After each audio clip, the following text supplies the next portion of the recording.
Vous vous rendez très bientôt à Londres et vous vous demandez ce que vous pouvez y manger. Ben écoutez, je vais vous partager 5 particularités de la cuisine londonienne de Buckingham Palace à Camden Market. Restez connectés.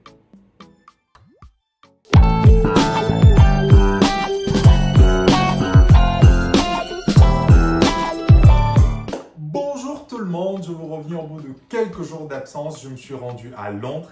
J'ai pu virevolter sur la Tamise, je me suis rendu dans les restaurants, les pubs, les cafés, les snacks, les salons de thé, les marchés de rue, rien que pour vous, et je vais vous partager 5 particularités de la cuisine londonienne. La première particularité, la première chose qui nous frappe quand on arrive à Londres, c'est le côté cosmopolite de la vie. Vous rencontrez énormément de nationalités, vous rencontrez des Américains, des Camerounais, des Béninois, des Japonais, des Péruviens, des Mexicains, des Suédois. Bref, le monde entier se trouve à Londres. Et cette particularité, le côté cosmopolite de la ville, vous retrouvez également cette particularité dans la cuisine. Il y a énormément d'établissements culinaires à Londres. Vous voulez manger péruvien, ça se trouve à Londres. Vous voulez manger mexicain, ça se trouve à Londres. Vous voulez manger ivoirien, ça se trouve à Londres. Vous voulez manger français, ça se trouve à Londres. Vous voulez manger pakistanais, ça se trouve à Londres. Malaisien, bref, la cuisine du monde se trouve à Londres et vous ne pouvez pas mourir de faim à Londres. La deuxième particularité qui m'a frappé à Londres, mais écoutez, ce sont ces temples de la street food, ce sont ces marchés à ciel ouvert de Camden Market jusqu'à Soho et même encore jusqu'à Borough Market. Vous avez des établissements, vous avez des petits stands qui vous proposent à manger avec ces effluves, ces flavors, ces senteurs-là, ces parfums dans la rue, mais c'est extrêmement magnifique.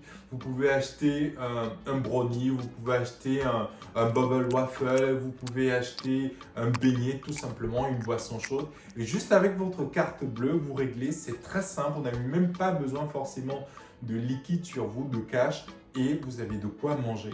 Et ça soit beaucoup plus en Asie, mais en Europe, c'était la première fois que je rencontrais ça avec une telle puissance, avec une telle facilité. Mais écoutez, si vous êtes dans la street food et que vous recherchez des idées, je vous recommande fortement d'aller à Londres. Ils ont de l'expérience, les Anglais, et ils savent faire. Allez-y à Londres juste pour découvrir ça. Une autre particularité de la ville londonienne, écoutez, ce sont ces salons de thé. Ce sont ces établissements-là où on vous sert une boisson chaude, très souvent un thé qui vient du monde entier, que ce soit du thé du Ceylan, du Sri Lanka ou même du Cameroun. Vous y allez, on vous sert un thé, une boisson chaude et c'est servi dans de la porcelaine. Et là, vous dégustez cela, je reconnais, avec un entremets français ou une pâtisserie londonienne très colorée. Mais ce sont ces salons de thé là qui sont des maisons de curiosité. C'est la troisième particularité que j'ai découvert à Londres comme ça. Moi, j'ai adoré prendre mon thé. Ça, c'était lors du tea time. C'était chez Harrods où j'ai pris un millefeuille revisité avec un americano, oui, un café. Et c'était extrêmement délicieux, servi par une délicieuse créature mauricienne. Mais je ne vous dis pas, le moment d'exotisme était à son comble. Allez-y à Londres, juste pour découvrir ces salons de thé, je vous recommande fortement. Soyons un peu plus sérieux, si vous allez à Londres, dans les établissements culinaires, à Londres, vous avez sur la carte, sur le menu, vous avez la valeur calorique du plat. Très souvent, c'est marqué 800 calories, 600 calories. Donc ça, c'est une particularité londonienne. On ne le voit pas en Italie, on ne le voit pas en France. Donc ça, c'est un point positif que je me dois de relever. Et une autre particularité aussi sur certains plats, vous avez la possibilité de véganiser le plat, c'est-à-dire enlever un intrant d'origine animale et le substituer par un produit végétal. Si par exemple vous voulez une pizza, vous avez cette possibilité-là. Pour 1 livre sterling en plus, vous avez la possibilité de véganiser votre plat pour ceux qui veulent manger végétarien comme moi. Vous ne pouvez pas aller à Londres, passer 3, 4, 5 jours sans déguster au moins une fois le typical British breakfast.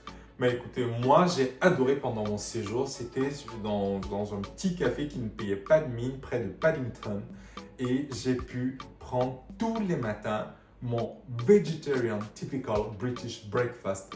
Dans mon assiette, il y avait des tranches d'halloumi grillées, des tranches de pain toasté. J'avais également des tranches de tomates. J'avais en plus de cela des champignons, c'était soit du portobello ou des champignons de Paris.